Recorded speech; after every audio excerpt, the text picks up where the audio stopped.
ቀን የተቀኘው አሁንም መርጌታ ከነፈርኩ እጄ መጀመሪያ አስነጋሪ ሆን ቅኔ በገባ በአመቱ ተቀኘው። በተቀኘው በአመቱ ደግሞ አስነጋሪ ሆን። ከዛ ቀጥዬ ደግሞ ዘራፊ ሆን ምክትል። ከዚያ ዋርላ ሄዱ። ዋርላ ሄጄ ከየንታ ወልደ ሰንበት ደግሞ የዛ ተክለ ሃይማኖት እዛ ስማር ቆየሁና የፋሲካ ተመልሼ መጣሁ። ዋርላ ቅኔ ልማር ብዬ ነው መጥቼ ከየኔታ መንክር መጣሁ። ተማሪው በዝቶ ነበረ። ተማሪ አይቀበሉም ነበረ። ኋላ እኔን ተቀበሉኝ። ምንድነው አጓይ ባቤን የተቀበሉ ሲሏቸው አይ እናንተ ቄሱ ናችሁ ነው የምትቀሩ፣ እሱ ግን ታላቅ ጉባኤ አስፍቶ ያስተምራል አሉ።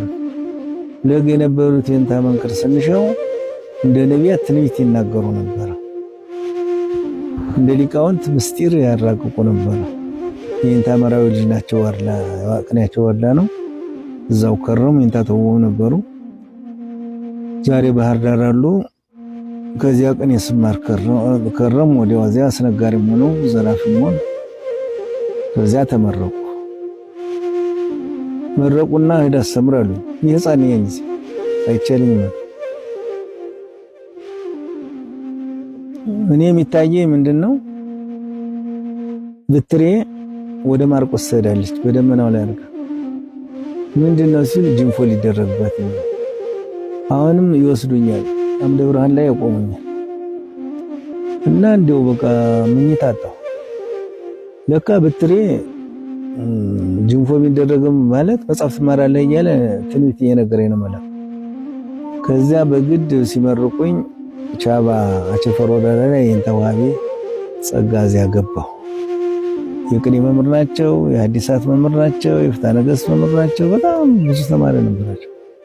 ከዚያ እኔ ከሄዱ በኋላ ወደ 20 ዘራፊ ሆነ።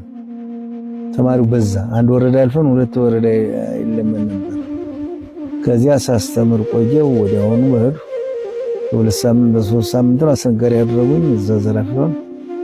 አንድ ወር ቻባ የኔታ ዋቤ፣ አንድ ወር የኔታ መንክር ጉባኤ እንዳይፈታ ለግየዱ አስተምር ነበር።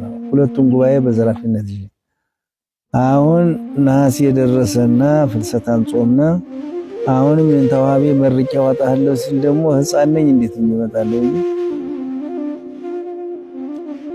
6 ጊዜ ኋዋይንቼ ቤት የደረስ። ከዚያ ተነስቼ የኔታ ተስፋ ይቸናል ማርሰል የኔታ ተስፋ አርፎ ቆዩ። መምጫጣሁ ጳጉሜን 5 ቢቸና አደሩ። መስከረም